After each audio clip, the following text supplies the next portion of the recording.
constaté, nous sommes avec l'entrepreneur, un amoureux de la culture, un fervent défenseur, bien sûr, de la communauté africaine ici à Québec, M. Gloire Lomani. Bonjour Gloire. Bonjour Florent. Comment ça va? Ça va, merci. Et toi? Ça va bien. Moi, ça va très bien. Très très bien d'ailleurs. Merci de venir sur notre plateau ici aujourd'hui pour parler, bien sûr, de talent d'Afrique. Plaisir pour moi. Mais avant de parler de talent d'Afrique, est-ce que M. Gloire Lomani peut nous dire qui il est vraiment? Oh, bonne question. Je veux dire que c'est une question souvent que j'évite, mais on va se faire à l'exercice aujourd'hui. Ok. Gloire Lomani est un jeune entrepreneur congolais qui vit au Canada depuis un peu plus de 10 ans, je dirais quand même. J'ai même pogné l'accent en fait. Ah, ok.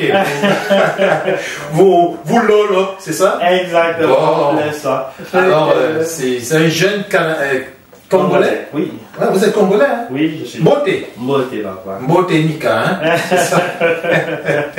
Alors, vous êtes du pays de la sapologie. Exactement. Ça se voit, hein? On l'a dans le cœur et dans l'âme. Mais pas dans le sang.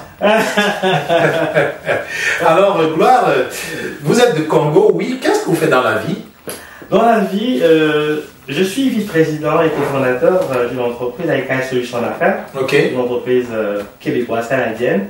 Nous sommes une entreprise des services numériques et des services financiers. C'est-à-dire, globalement, on a un volet où on accompagne les PME puis les grandes entreprises aussi dans leur processus de transformation numérique. C'est-à-dire les produits, les process, tout ce qu'il y a pour vraiment améliorer le potentiel en fait, externe le potentiel de l'entreprise pour en garantir les succès de leur projet. Ça fait partie de notre BABA. Mais dans notre volet, nous avons aussi notre lab interne où nous développons des solutions sur mesure que nous avons sur le marché, comme des gateways de paiement pour des entrepreneurs, des solutions de transfert d'argent, de top-up. En fait, on a multiples produits sur le marché, fait que on a comme un petit deux chapeaux que nous roulons.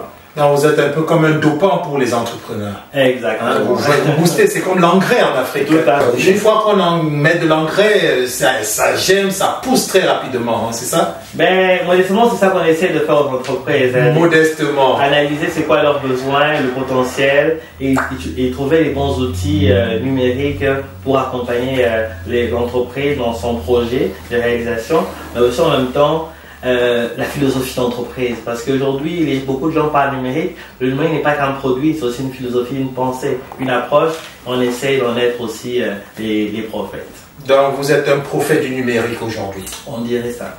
J'espère que vous entendez ça. Si vous avez une entreprise, vous êtes entrepreneur, si vous avez besoin d'un prophète, si vous croyez au prophète, il est là, il n'est pas loin, il s'appelle Gloire Lomani. Mais aujourd'hui, on va parler tout simplement de talent d'Afrique.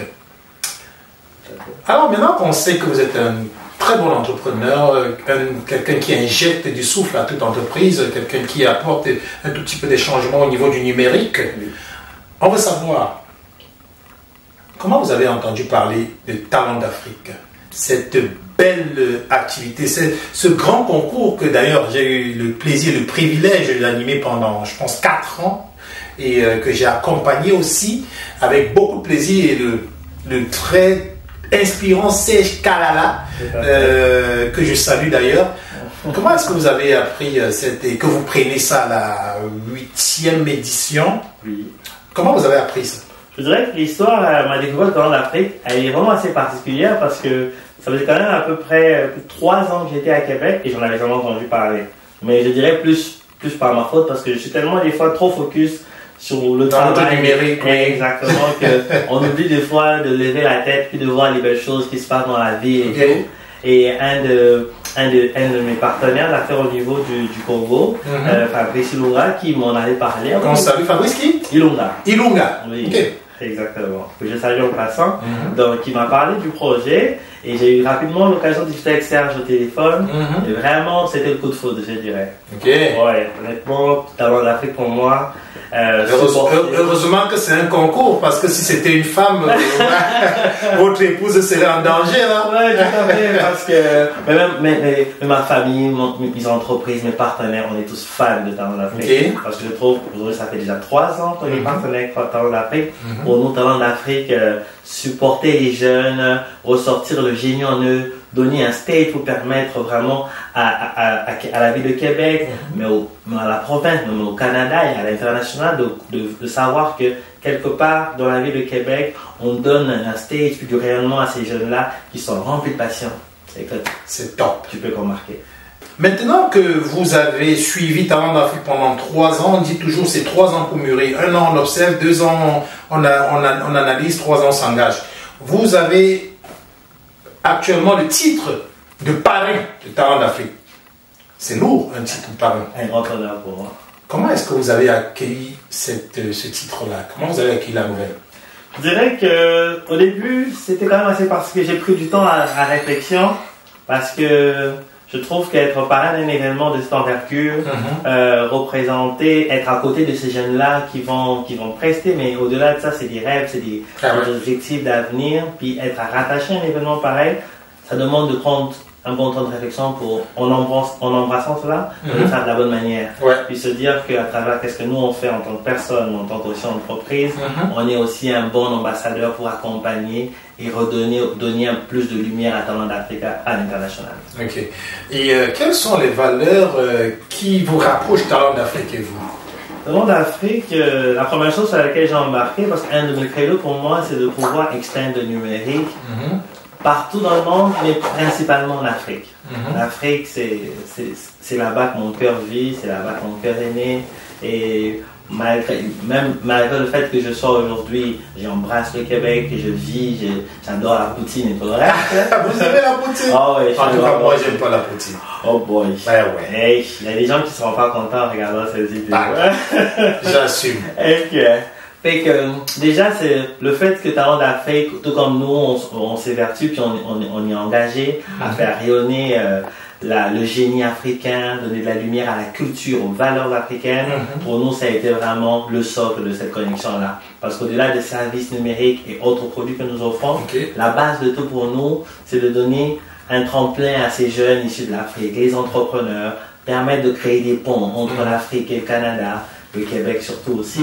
Alors pour nous, c'était tellement naturel comme partenariat. Donc, moi, je retiens beaucoup plus l'engagement, le pont, la relance, la vitrine, c'est bien ça? Tout à fait. Et actuellement que vous êtes parrain de Talents d'Afrique, quel est votre regard, quelle est votre vision? Qu'est-ce que vous comptez apporter à Talents d'Afrique cette année en votre qualité d'ambassadeur émérite, c'est-à-dire en tant que parrain? Ben, cette année, en tant que parrain, je pense que ce qu'on prévoit comme next step, c'est peut-être de donner un rayonnement beaucoup plus international à Talents d'Afrique et aussi, surtout, avoir aussi Talents d'Afrique pour visiter certains pays. Je parlerai du Congo parce que, bon, voilà. L'eau va vers la rivière. Exactement, mais on parlera aussi du Cameroun pour aller manger un bon dolé. C'est encore mieux. Avec une équipe. C'est encore mieux. Là, je serai dans le convoi. Exactement. Sinon aussi au niveau de la Côte d'Ivoire, mais aussi de façon vraiment générale, je pense qu'il y a de quoi que Talents d'Afrique fait au niveau de Québec qui mériterait d'être connu et d'être vu au niveau de l'Afrique. Qu'est-ce que vous voudrez dire ou vous pourrez dire à ceux qui ne connaissent pas Talents d'Afrique actuellement pour qu'ils puissent éventuellement être tombés amoureux comme vous et qu'ils ne puissent pas manquer ce grand rendez-vous qui va se passer d'ailleurs dans, mettons, un mois. Dans un mois, le 2 septembre. Ça se passe où? Au Palais Montcalm. Au Palais Montcalm. Alors, qu'est-ce que vous pourrez dire à quelqu'un qui écoute aujourd'hui pour la première fois et qui n'a jamais entendu parler de Talents d'Afrique pour qu'il puisse être accroché? Ok, je dirais au monde qui nous écoute, qui n'ont jamais entendu parler de Talents d'Afrique, c'est que Talents d'Afrique, c'est un choc, c'est une découverte de la culture, des valeurs, de la beauté de cette Afrique, à travers des jeunes qui sont sur un stage et qui donnent leur maximum et encore plus. Honnêtement, je ne suis pas quelqu'un des grandes scènes, à être Talents d'Afrique. J'ai vu des jeunes danser, j'ai crié comme dans un concert, j'étais comme oh my god, c'est incroyable de voir toute cette passion-là être rassemblée en un seul endroit, en une seule soirée, une fois l'an à Québec. C'est le rendez-vous à ne jamais manquer. Ça va se passer le 2 septembre au Palais Montcalm. Ça va se passer le 2 septembre au Palais Montcalm. Nous saluons toute l'équipe organisatrice et surtout l'organisateur principal, M. Serge Kalala. Pour terminer, si vous étiez un arbre, vous serez quoi? Je serais un manguier. Un manguier? Ouais. Pourquoi? Parce que la mangue, partir de ce fait qu'on peut manger à différents états et on savourait différents types de différents goûts. Okay. Il est vert, il est mûr, il est ultra mûr et tout. Okay. La il est pourri aussi. Mais oui, on consomme pareil. On consomme pareil. Bon, si vous étiez un animal? Guépard. Un guépard? Oui. Pourquoi? Pour la vitesse à laquelle j'aime faire les choses. Ok. Mais aussi mon côté un peu plus solitaire sur le côté dans les choses. Okay. Le guépard vit, n'est pas aussi... Bon, n'est pas aussi grande famille que les lions et tout, mais qui en reste quand même féroce dans son approche. Ok. Et si vous étiez un parfum? Un parfum? Ouais. Oh, ça c'est une bonne, ça. Ouais, exactement, je cherche la bonne. Si vous étiez un parfum, vous ne savez pas. Si vous étiez un repas? Un repas. Oh, je vous dirais que je serais... Oh ouais, je serais un porc fumé. Un porc fumé. Oui. Talent d'Afrique dans 5 ans, vous le voyez où? Talent d'Afrique dans 5 ans, je le vois partout dans le Canada. Partout dans le Canada. Parfait. Votre mot de fin?